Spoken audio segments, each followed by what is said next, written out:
Our second speaker today is attorney Jennifer Woods. She's currently the Director of Government Affairs and Associate Director of the Public Affairs and Religious Liberty Department for the General Conference of Seventh-day Adventists. And prior to joining PARL, as it's called, Jennifer was an Associate General Counsel in the Office of General Counsel for the GC. She holds a Doctor of Jurisprudence from Harvard Law School and Master of Public Health from Johns Hopkins University. She's going to unpack some of the history of mandates and exceptions to help us make informed decisions on the issue of being vaccinated or remaining unvaccinated. So, Attorney Woods, the time is yours. Thank you. And thank you for letting me be part of this discussion. I'm really looking forward to it. So good afternoon, everyone. And again, thank you for inviting me to join you as we discuss these important topics at this symposium. I want to start this presentation with a brief history of vaccines. And I know some of you may already know this, but I think just so we have the context of the history of vaccinations and mandates. So vaccinations have been around since the late 1700s when Edward Jenner first discovered a vaccine for smallpox. Before the smallpox vaccine was developed, smallpox was one of the deadliest diseases that was known to humans. And it's estimated that in Europe alone, in the 18th century, over 400,000 people were dying annually due to smallpox. So when the smallpox vaccine was introduced by Jenner in 1796, it literally saved hundreds of thousands of lives. Since that time, vaccines have been developed for a number of diseases. Now, the goal of vaccination is both individual and herd immunity. So herd immunity occurs when enough individuals in a community become immune to a disease to make it spread unlikely. And as a result, the entire community is protected, even those who are not themselves immune to the disease. And herd immunity is usually achieved through vaccination. That's one of the quickest ways and safest ways to reach herd immunity. Depending on the disease that we're talking about, though, different percentages of the population will need to be vaccinated in order to reach the levels necessary to reach herd immunity. So, for example, to reach herd immunity against measles, which is a highly contagious disease, it requires about 95% of a population to be vaccinated. And then the remaining 5% will be protected by the fact that measles won't spread amongst those who were vaccinated. In comparison, for a disease like polio, the threshold to reach herd immunity is around 80%. Because of the high rates, though, of vaccination that's needed to reach herd immunity, many governments have launched vaccination programs and vaccination campaigns for these highly contagious vaccine-preventable diseases. And thanks to these vaccination campaigns, diseases like smallpox and polio, measles, mumps, rubella, diphtheria, just to name a few, are either non-existent or virtually unheard of. And just to keep in mind, again, that these diseases were causing hundreds and thousands of deaths annually at the start of the 20th century, which is not too long ago. So since the beginning of the vaccine campaigns, there have been pushback, especially when governments have started to mandate vaccinations as part of their public health initiatives. For example, in the United Kingdom, vaccination for smallpox became mandatory with the passage of the Vaccination Act of 1853. But by the end of the century, the health authorities included an exemption for those with conscientious objections to the vaccination due to pushback from people who had strong concerns about using the vaccine. There was also pushback to vaccination in the United States during that time. But the courts in the US held that society's interest in preventing the spread, again, of deadly, highly transmissible disease, in this case, smallpox, outweighed individual liberty in this circumstance. In the seminal case of 1905 called Jacobson v. the Commonwealth of Massachusetts, the court upheld the state of Massachusetts vaccination mandate over the objection of a vaccination objector, Mr. Jacobson, stating that there are times for the public good that an individual's liberty may be restrained. Courts have held that states have a compelling interest in the protection of its citizens from communicable diseases. And the courts have not found that there is a legal requirement to provide religious exemptions to these vaccination mandate programs. Despite this, most vaccination mandates in the US at least do include non-medical religious exemptions of some sort. Our vaccination programs in the US are mostly run at the state level, not at the federal level. But in all 50 states today, the states mandate vaccinations for children to enter public school. And every state allows for medical exemptions, of course, because there's some individuals who, for medical reasons, cannot get the vaccine. They'll have adverse effects. But in addition to the medical exemption, 44 states currently also allow for non-medical exemptions based on either religious beliefs or philosophical beliefs of the individual who is claiming the exemption. In most of the countries in the Americas, there are some sort of mandatory vaccination programs in place. Some of them that allow for non-medical exemptions and some that don't. In Canada and the US, these vaccination programs at least are run by either the provinces or the state level. But many other countries outside of the Americas have taken different approaches to vaccinations. And instead of mandates, their vaccination campaigns focus on educating and encouraging the public to get vaccinated. In Europe, there's a mixture of mandatory vaccination programs and just recommended policies. But for most European countries, at least at this point, they don't have mandatory vaccination programs.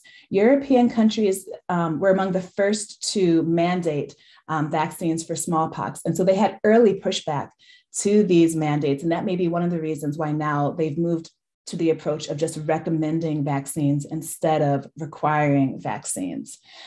But what we've seen is that there's no one-size-fits-all approach to improving vaccine uptake for various countries. Some countries with mandates have high vaccination rates. Again, I'm talking about pre-COVID. And some countries that have not had mandates, but instead educate and just encourage their citizens to get vaccinated against various diseases, also have similar results without having to impose mandates. The real power in a mandate, it really isn't in coercing someone to do something against their will. It's signaling to the population at large that the vaccine is a vital tool in public health and in protecting the public health. So, if countries are able to reach those vaccination numbers to reach herd immunity without a mandate, then that's great. The mandate isn't a necessity. And regardless of whether a country has mandated vaccines or not through its vaccination campaign, though, the goal is still the same: preventing outbreaks and protecting the public health through their vaccination programs. One issue that we've seen, though, in recent years is that there is a growing vaccine hesitancy, and that this has led to increased rates of vaccine preventable diseases popping up all over the world, in fact. This has impacted many communities' ability to reach herd immunity. And when this occurs, we've seen outbreaks of vaccine preventable diseases in communities that have these lower vaccine rates. Since the 1990s, we've seen this growing movement of anti-vaxxers and this anti-vaccination movement.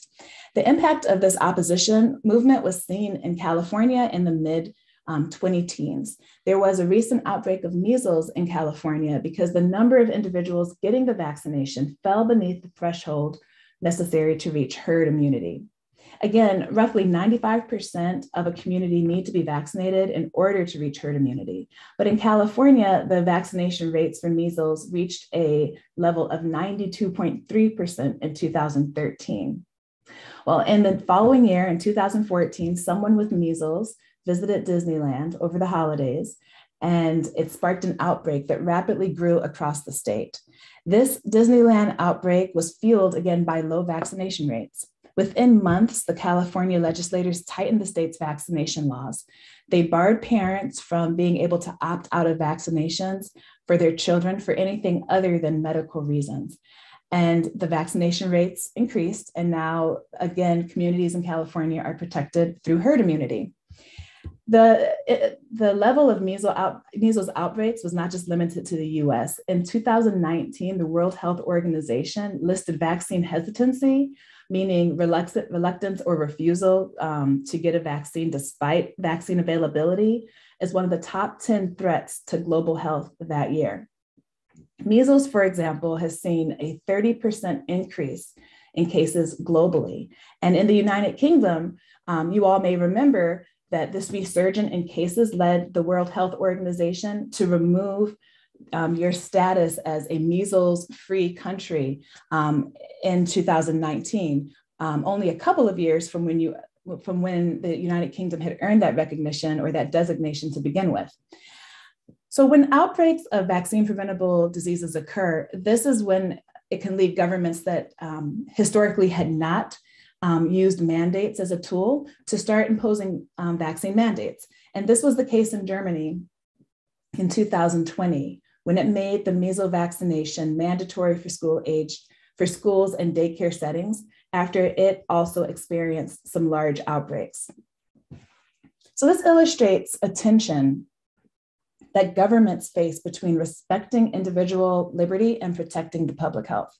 What's in an individual's perceived best interest may at times not be in line with what the government has determined is in the best interest of the community at large. And when governments consider whether to mandate vaccines, they're balancing these two competing interests, protecting individual freedoms and protecting public health.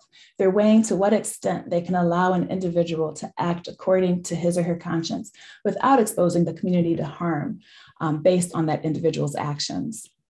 To ethically justify vaccination mandates, the overall benefit of the mandate needs to outweigh the risks involved.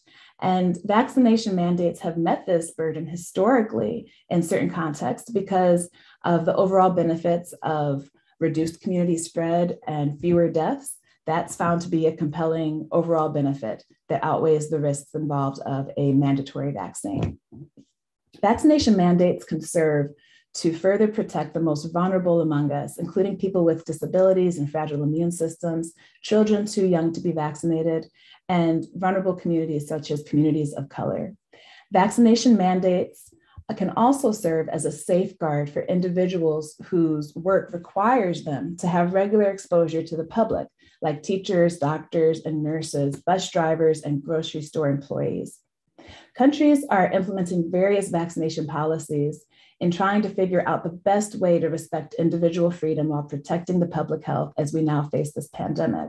Some countries have decided to use vaccine passports that allow only vaccinated individuals to access certain places of business, such as restaurants or theaters or other public places. Some countries like Austria have decided to impose broad mandates with no exemptions that are non-medical in nature. And in a number of countries, including the United States, the UK, and France, vaccine mandates are sector dependent, where certain segments of the population are required to be vaccinated depending on the work that they're engaged in, such as healthcare workers, because of the exposure that they have to vulnerable populations. But there are risks involved whenever we talk about mandating vaccines, because individuals who, for whatever reason, are already opposed to a vaccination, these policies may actually have an opposite effect. It may make those individuals even more distrustful of the vaccines when someone is trying to force it on them. And this causes many health experts to be nervous about mandatory vaccination because these policies, again, diminish the trust that individuals may have in their medical authorities in the long run. And this has led to an increase in anti-vax movement in countries across Europe and around the world. So what about those individuals who object to vaccinations on religious ground? We all know that religious freedom is a fundamental human right, but that does not give people the right to use their religious freedom to inflict harm on others, as Dr. Diep talked about earlier. In the US, where the vaccination mandates have been in place for a number of years and where many employers have begun to require vaccinations for their employees, we have a law called Title VII of the Civil Rights Act of 1964. And this requires employers to reasonably accommodate an employee's religious observance or practice unless that accommodation would pose an undue hardship on the conduct of the employer's business. This would allow employees to request religious accommodations to vaccinations if the objection is based on a sincerely held religious belief. But as was stated in the earlier presentation, a religious belief does not protect personal non-religious beliefs, such as social concerns, political concerns, economic views, or personal preferences regarding the safety of or efficacy of the vaccination. Objections to COVID-19 vaccination that are based on these non-religious bases about the possible side effects don't qualify as a sincerely held religious belief that would rise to the level of requiring an accommodation. Again, these exemptions are supposed to be based on a religious belief, but determining whether someone does have a sincerely held religious belief is practically impossible to do. And research has shown that oftentimes in the US, this claim of religious exemption based on a sincerely held religious belief has been abused. What we found and what research has found is that religious exemptions have been used in place of personal preference. And so there's been an abuse in the system. But even with that, even with the misuse of religious objections, there are individuals who object to vaccinations because of their sincerely held beliefs. And some of the examples of reasons that people have given were discussed in the previous presentation, so I'm not going to go into them in depth. But there are four that I'll just touch on briefly, and that is the body temple doctrine, which is people that have a concern of putting something foreign into their body, and that it would be a violation of their sincerely held religious belief to put a vaccine of any kind into their body. And there are individuals who are not just anti-COVID-19 vaccinations, but they're anti-vaccinations in general.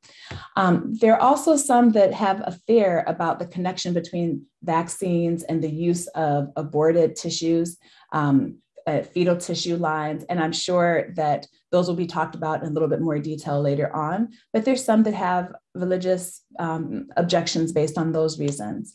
Then there are some that believe that they solely rely on God for their faith and healing, and taking a vaccination or taking this vaccination is a sign of a lack of faith. And so on that reason, they object to the vaccination. And then there's some that say, God just told me not to take this vaccine. I heard from God, I'm going to do what God tells me to do.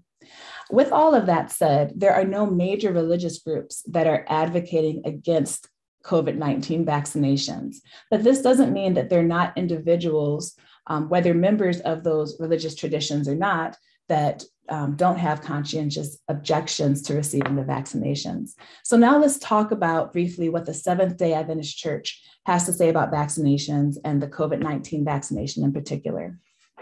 So the Seventh-day Adventist Church has had a clear statement outlining its view on immunizations and vaccinations that was voted on in 2015. And that statement was recently reaffirmed and elaborated on in the context of COVID-19 at the end of 2021. But I'm going to read the 2015 statement just to see what the stance was even before COVID-19 came into play. It says, the Seventh-day Adventist Church places strong emphasis on health and well-being. The Adventist health emphasis is based on biblical revelation, the inspired writing of E.G. White, co-founder of the church, and on peer-reviewed scientific literature. As such, we encourage responsible immunization and vaccination and have no religious or faith-based reason not to encourage our adherents to responsibly participate in protective and preventative immunization programs. We value the health and safety of the population, which includes the maintenance of herd immunity. It goes on to say, we are not the conscience of the individual church member and recognize individual choices. These are exercised by the individual. The choice not to be immunized is not and should not be seen as the dogma nor the doctrine of the Seventh-day Adventist Church. As I said before, at the end of 2021, on October 25th, there was another document that was produced by the General Conference Administration. This was a group of individuals from the Biblical Research Institute, the General Conference Health Ministries, the Public Affairs and Religious Liberty Department, the Office of General Counsel, and also counsel from the Loma Linda University Health.